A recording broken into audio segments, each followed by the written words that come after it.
Well, when we got married, I wasn't really thinking too much about having kids. I knew that I did want them. I really wanted to be a dad, and I felt like I wasn't complete. We waited a year to decide, okay, now's the time to try. So we started trying in 2006. I think it was about after 6 months of trying, and nothing happened. I was feeling really discouraged. Patty called the doctor, and the doctor just said, well, give it a year. Just give it a year and just try.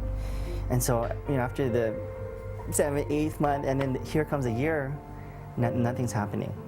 And so now I'm thinking, okay, something is not right. Usually infertility is after a year, so she referred us to a fertility doctor. And yeah, so I was going through a lot of emotions at the time, why isn't it happening? And I was feeling really discouraged about, it's so natural. It's something that I was created to do. There's a park that I go to. It's up here in Mocha, and that's where I have it out with God. I can yell on the top of my lungs, and nobody can hear me, because the freeway's there, and that's where I have it out with Him. And I reached that point where I was yelling. I was just telling God, what is going on? I need a breakthrough. I know You're faithful. Where are You? And I just kept on yelling, breakthrough, breakthrough, breakthrough. Need a breakthrough. My doctor had suggested in vitro. I asked him, I said, hey, doctor, just wondering what the percent is that Patty would get pregnant. And then he said it would be 30%.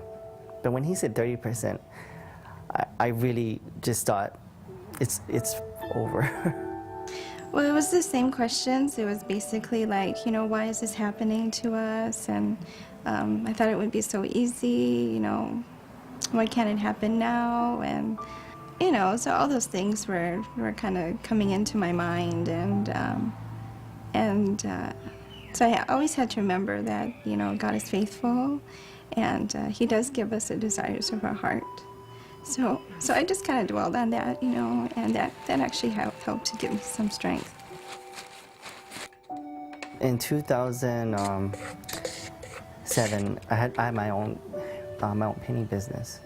I was getting jobs where people wanted me to paint their baby rooms, and I think that was the hardest. I would go into these houses, and then they would have the excitement because they were expecting. And but I told God, I said, you know what, whatever.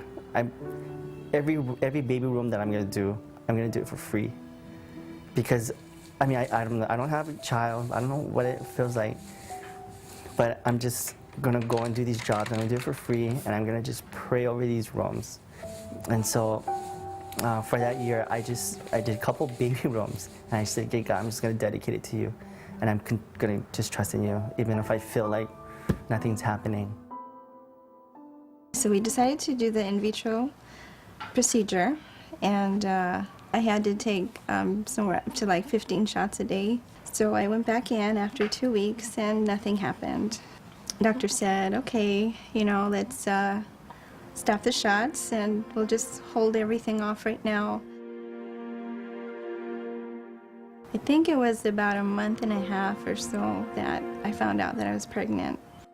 So I called the doctor that day, and they told me to come in the next day to get tested, and went in, and yeah, he said, I still remembered, he just came in the office, the room, and he said, yeah, you're pregnant. My jaw dropped on the floor. I just couldn't believe it, and I just remember saying, thank You, Jesus, thank You, Jesus. Thank You, Jesus, You're so faithful.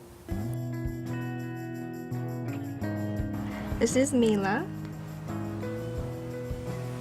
and she's our miracle baby. She was born March 7th.